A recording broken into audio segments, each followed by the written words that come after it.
Jeudi politique. www.mazlec.net. L'invité du jour.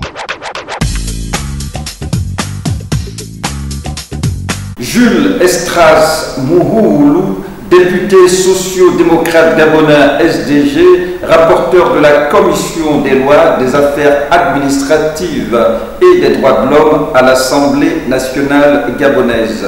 Jules Estras Mouhoulou, bonjour. De journaliste à député, le changement n'est pas permanent.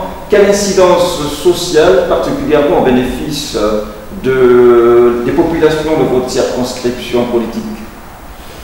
Bien, merci déjà de nous accorder votre antenne. Il faut dire tout simplement que le changement intervient à un niveau où le journaliste ne légifère pas. Le journaliste est celui qui constate les faits, et c'est, comme on dit, l'historien du présent, qui, grâce à sa plume, dénonce des faits, dit des choses pendant longtemps, mais à un moment donné, dans un pays où la presse n'a pas un niveau d'influence assez important que le politique, le changement et l'incidence qui a pu être constatée, c'est que dans l'environnement politique, donc, au niveau du député, le député c'est celui qui légifère, et donc qui a la possibilité, n'est-ce pas, d'agir sur un nombre de leviers pour faire en sorte que les populations puissent avoir une autre approche, sinon les besoins de la population, les préoccupations de la population soient abordées différemment.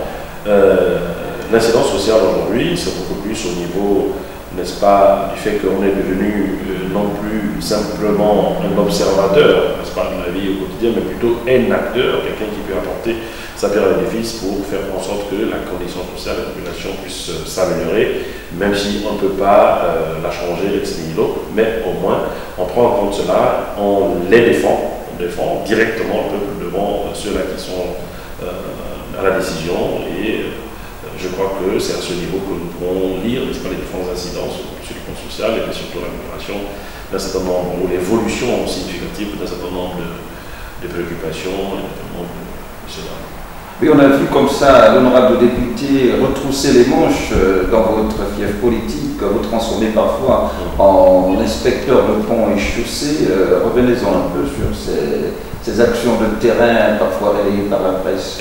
Alors, ces actions de terrain rentrent dans ma vision, ma méthode de travail. Je vous rappellerai qu'avant d'être député, dans mes précédentes fonctions et dans mes activités de journaliste, je m'étais engagé à faire en sorte que les jeunes, ceux de ma génération, ceux qui sont même plus âgés que moi et même les moins jeunes, puissent comprendre que lorsque l'État ne peut pas tout faire, nous, en tant que citoyens, avons la responsabilité de nous mettre au service de notre communauté. Et c'est en cela que je n'ai fait que pérenniser ce que j'avais déjà commencé à faire, notamment les activités de retroussement des manches, en mobilisant les jeunes disponibles autour, n'est-ce pas, de ces activités que nous allons mener pendant plus d'un mois sur le terrain, en ouvrant les routes à la machette, puisque nous sommes dans une zone enclavée. Et aujourd'hui, malheureusement, nous n'avions pas, jusqu'à ce jour, encore un regard particulier de la part des pouvoirs publics pour nous aider à rouvrir toutes ces routes qui sont complètement, alors là, complètement fermées, et pour ne pas être, n'est-ce pas, oubliés, coupés du monde, nous sommes engagés dans la réfection des ponts. Et là, c'est la poche du député qui paye. Et c'est la poche du député qui paye, en effet.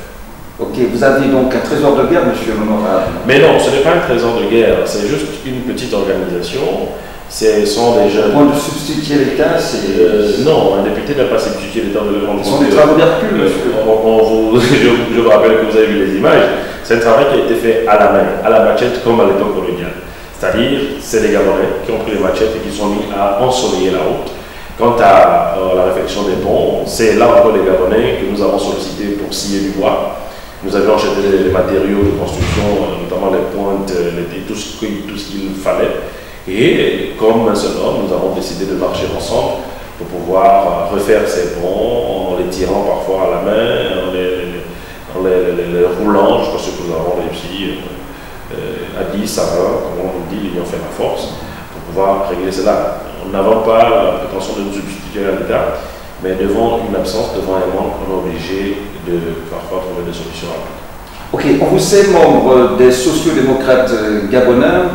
une formation politique soupçonnée être l'un des pieds de Brice Lacouche Alionga, pour faire allusion au directeur de cabinet du chef de l'État gabonais Bongo Ondimba, à côté d'un autre pied, pour ne pas le citer, le RV, deux formations politiques nées dans la fièvre des dernières élections législatives de 2018, élections couplées législatives et locales. Est-ce que les SDG seraient enfantés par Alionga dans le cadre de ses ambitions politiques secrètes comme murmure l'opinion? Bon, c'est vous qui avez donné l'information. Je ne sais pas si le SDG est un pied d'Alionga ou encore mon RV. Ce que je sais, c'est que M. Brice Lacouche Alionga est le directeur du cabinet politique et administratif du président de la République, chef de l'État, il est directeur du cabinet du président de la République et il est directeur du cabinet distingué Camara, président du Parti démocratique gabonais. D'accord? Et donc, il est membre et au cadre du Parti démocratique du Gabon. Il vous souviendra que lorsqu'on est membre d'un grand parti comme le PDG, il est hors de question, selon les statuts et les réglementaires de ce parti, que je connais pas beaucoup parce que j'y ai milité quand même dans un passé très lointain, il est hors de question pour un membre ou un nouveau cadre de ce parti d'être propriétaire d'un autre parti. C'est deux choses. On dit qu'il a géré en sous-main. Je n'ai pas d'informations, je ne saurais pas. Une association politique. Je ne saurais me prononcer sur la question parce que je ne suis pas un proche collaborateur de M. Lacouche Alionga, donc je ne connais pas forcément. Je ne suis pas proche de lui personnellement. Ce que je sais, c'est que les sociaux-démocrates gabonais, c'est un parti à part entière, comme tous les partis qui se respectent, qui a, n'est-ce pas, une organisation et un président à la tête. Le parti des sociaux-démocrates gabonais a pour président fondateur et président exécutif jusqu'à ce jour, M. Juste Ousmane Luango Bouyemeka, qui est le président des sociaux-démocrates gabonais. Alors, ce monsieur a mis en place, n'est-ce pas, ce parti, il le dirige aujourd'hui, et je crois que jusqu'ici, je n'ai pas eu, sauf erreur de ma part, une information contraire à celle que je sais, c'est que M. Luango est le président des sociaux-démocrates gabonais, et d'ailleurs, l'opinion nationale et internationale connaît qui est M. Luango, et je ne crois pas qu'il y ait eu d'autres informations sur l'appartenance du démocrate gabonais à un tiers. Maintenant, Monsieur Mou, certains fonderaient justement ces allégations ou ces soupçons du fait de votre appartenance à la famille politique de la majorité au pouvoir, sans signature de la charte. Et certains, justement, vous jettent des pics, certainement de la famille de la majorité, vous jettent des pics en prétextant que M. Brice Lacouche Alionga serait le parapluie politique qui vous permettrait d'être membre de cette grande famille sans signature de la charte de la majorité présidentielle et sociale de l'émergence. Nous avons déjà répondu plusieurs fois à cette question. Je viens rappeler simplement que les sociaux-démocrates gabonais ont un positionnement politique qui est connu de tous. Les sociaux-démocrates gabonais sont un parti du centre, même si aujourd'hui au Gabon, on pense que la majorité. Vous permettez, même si au Gabon, on pense que le centre n'existe pas. Non, mais lorsque vous regardez le positionnement idéologique et politique, n'est-ce pas, des sociaux-démocrates gabonais, nous nous prévalons comme un parti du centre. Et nous sommes en train de travailler justement pour légiférer sur la question, parce qu'effectivement, il y a un vide juridique sur la question. Dans tous les pays au monde, des pays qui sont démocratiquement en progression, nous sommes des partis progressistes. Et donc, nous ne voulons pas nous encastrer dans un camp politique. Mais seulement avec le pouvoir, justement, nous sommes proches du pouvoir. Et d'aucuns nous qualifient des partis de la galaxie présidentielle. Être de la galaxie présidentielle, je ne sais pas si, par analogie, signifie être de la majorité présidentielle. Bon, parce que le français, à un moment donné, il faut savoir l'expliquer. Nous avons opté pour nous rapprocher de la majorité, du moins de la galaxie présidentielle, pour plusieurs raisons, laquelle nous défendons les droits du peuple. Nous voulons être au service. Nous voulons être au service du peuple en apportant notre pierre à la construction de la nation. Et on ne peut pas être en train de construire la nation en étant à 50 000 km et en regardant de nos yeux et en critiquant. Non, il faut se mettre à l'ouvrage pour pouvoir construire une nation prospère. Et nous avons pensé que il est aussi longtemps que nous avons, n'est-ce pas, un positionnement et que nous avons les outils pour travailler, nous nous rapprochons de celui qui a la manœuvre pour lui dire, écoute, oui, nous voyons ce que vous faites, vous avez une vision et une manière de faire, voici notre contribution pour faire en sorte que l'idéal commun nous sommes en train de construire l'édifice commun qu'est le Gabon. Et pour construire l'édifice commun, on ne se met pas en position d'observateur et d'attentiste. Non, on se met à l'ouvrage. Notre hymne national encourage l'ensemble des Gabonais à se mettre au travail, à se mettre au service de la patrie. Et les sociaux-démocrates gabonais sont au service de la nation. Ils n'ont pas une position de moi attentiste ou de personnes qui regardent en chef de faïence le pouvoir. Non, nous contribuons avec n'est-ce pas, les moyens qui sont les nôtres. Aujourd'hui, nous avons des députés à l'Assemblée nationale. Rassurez-vous, lorsque les lois sont votées à l'Assemblée nationale, elles ne sont pas votées pour la majorité ou pour l'opposition. Les lois sont républicaines et donc à caractère national. Et nous, société-démocrate gabonais, nous activons pour faire en sorte que ces lois répondent et prennent en compte les besoins et les préoccupations des Gabonais. Ce n'est pas en étant assis à la maison et nous clamons de l'opposition ou nous clamons de la majorité que nous allons régler quelque chose. Non, c'est en étant au service du peuple gabonais, aux côtés de ceux-là qui ont la destinée, n'est-ce pas, de la gestion du pays. Vous pensez qu'avec votre position de centre, si un opposant venait à arriver au pouvoir en cas d'alternance, les sociodémocrates coopéreraient toujours avec... Je vous ai donné le positionnement. Nous sommes un parti du centre. Lorsque vous regardez l'ensemble, n'est-ce pas, des élections qui y sont passées, nous avons eu, dans certains cas, à échanger avec l'opposition, à décider avec l'opposition sur un certain nombre de cas, notamment lors des élections locales. Moi, j'ai été candidat au deuxième tour, face à un candidat d'un parti de la majorité très puissant, mais tous mes alliés étaient les candidats échus du premier tour, essentiellement de l'opposition. Ce que vous voyez. Je ne me suis pas dit, je suis de la galaxie présidentielle et donc je ne peux composer qu'avec les partis de la majorité présidentielle. Non. Nous composons avec toutes les personnes qui ont besoin de construire la nation. Un parti citoyen. Voilà, nous sommes un parti citoyen. J'ai été élu au deuxième tour avec le soutien et l'apport, n'est-ce pas, des partis de l'opposition qui ont échoué au premier tour. Donc nous n'avions pas eu à tergiverser sur la question. Tant que les préoccupations du Gabon sont au centre, tant que le peuple gabonais est pris en compte, nous travaillons avec la personne qui incarne la vision, qui se rapproche le plus de notre vision, n'est-ce pas, la vision du parti, mais qui répond surtout aux besoins des populations. Nous sommes un parti, n'est-ce pas, progressiste et nous comptons nous demeurer en défendant les intérêts du peuple. Pour nous, seul le peuple passe avant tout. La question de la vacance du pouvoir s'invite dans l'actualité. L'opposition et un pan de la société civile invite à activer les leviers de cette vacance en raison justement de l'état de santé du chef de l'État, affaibli depuis l'AVC qu'il a frappé fin octobre 2018 derrière l'Arabie Saoudite. Quelle est la grille de lecture des SDG? Je suis un peu surpris. Est-ce que nous avons un texte de loi aujourd'hui qui nous dit que lorsque le chef d'État est malade, on déclare la vacance?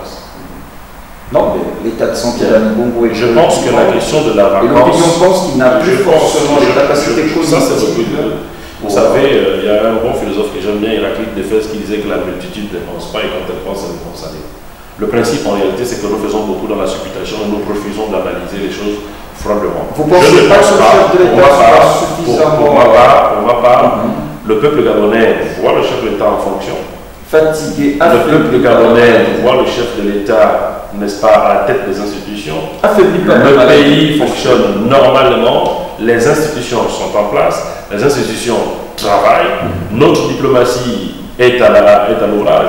Toutes les institutions de la République gabonaise sont en fonction à quel niveau parle-t-on des vacances. Nous, la question de la vacance, enfin, sauf si on apporte une preuve contraire, mais il n'y a aucune vacance de pouvoir, et surtout pas encore moins maintenant, puisque nous avons, comme je l'ai dit, toutes les institutions sont en place, les institutions fonctionnent et travaillent tranquillement, le pays continue tranquillement sa marche vers, n'est-ce pas, la démocratie, vers la bonne gouvernance, vers tout ce qu'il faut pour l'amélioration des conditions de vie de la population.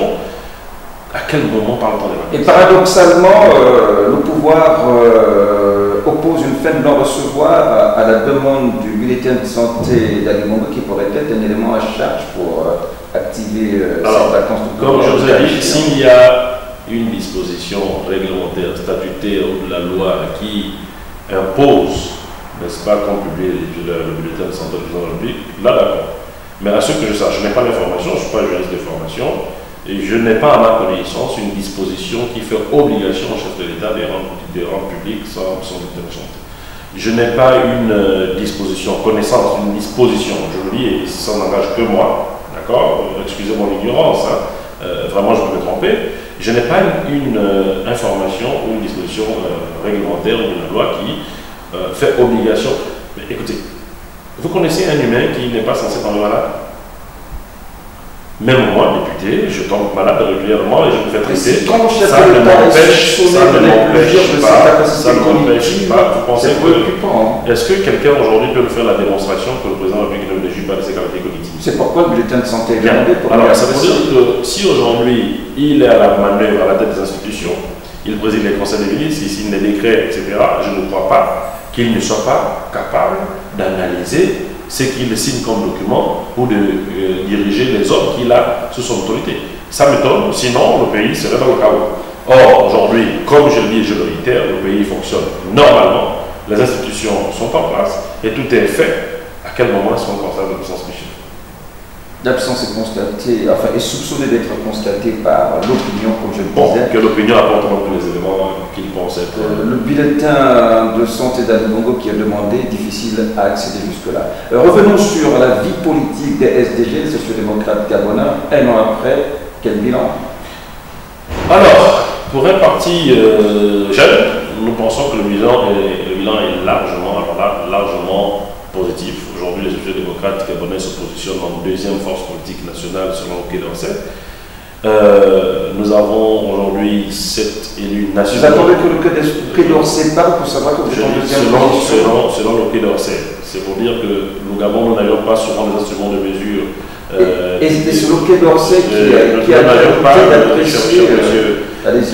Quand l'autre sait faire la chose, qui a des outils d'analyse performants par rapport adaptés, n'est-ce pas, à l'environnement, à l'évolution du monde, il faut le reconnaître. Au Gabon, nous n'avions pas encore des outils d'analyse véritablement performants pour évaluer, n'est-ce pas, l'évolution des politiques. Donc, nous voulons citer des sources au moins d'une fois. Donc, le Gabon, le sociodémocrate, je le réitère, au regard, si on oublie le Quai d'Orsay, au regard de son évolution, de son positionnement sur le territoire national, aujourd'hui, il est la deuxième force politique nationale. Nous sommes présents sur nous sommes aujourd'hui présents sur 5 provinces sur 9 sur le territoire national, contrairement à certains partis traditionnels que nous avons trouvés. Nous avons 7 élus nationaux et plusieurs élus locaux, environ 42 élus locaux répandus sur l'ensemble du territoire national. En dehors du parti majoritaire que tout le monde connaît, il n'y en a pas un autre, si ce n'est le SDG, qui a fait cette performance. Et donc aujourd'hui, je pense pour ma part que le SDG a un bilan positif à ce jour et nous pensons pouvoir maintenir cette course vers le leadership et pourquoi pas faire en sorte que ce parti devienne le numéro 1 sur la scène politique nationale. Est-ce que cette appréciation a pris en compte le boycott par l'opposition politique des dernières législatives qui vous ont permis d'avoir des élus et également du processus électoral au Gabon qui souffre de transparence avec des soupçons, pas des soupçons, des dénonciations de l'enveloppe électorale, fraude électorale, dont est principalement mise en cause le Parti démocratique gabonais que vous placez en premier chef comme Ligue. C'est pas nous qui plaçons le Parti démocratique gabonais en premier chef. Le Parti démocratique gabonais est vieux de plus de 40 ans. D'accord? Il a tenu le leadership politique dans cette nation pendant plusieurs années. Les conditions des élections sont remises en cause à chaque fois. Aujourd'hui, je ne suis pas le mieux placé pour. On taxe le Parti démocratique gabonais parfois de nommer des députés. Mais là, il va falloir discuter avec le secrétaire général du Parti démocratique gabonais pour qu'il nous en donne les raisons, les explications.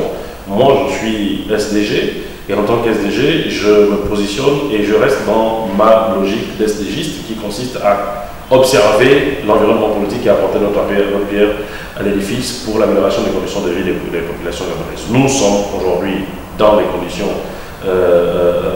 ailleurs. Nous avons été en compétition politique donc lors des différentes consultations politiques avec les mêmes conditions électorales que jadis. Et donc, nous avons eu la grâce d'en sortir avec 7 élus nationaux, donc 7 députés, et nous avons un groupe parlementaire qui est fonctionnel. Nous en avons eu environ 42 ou 43 élus locaux.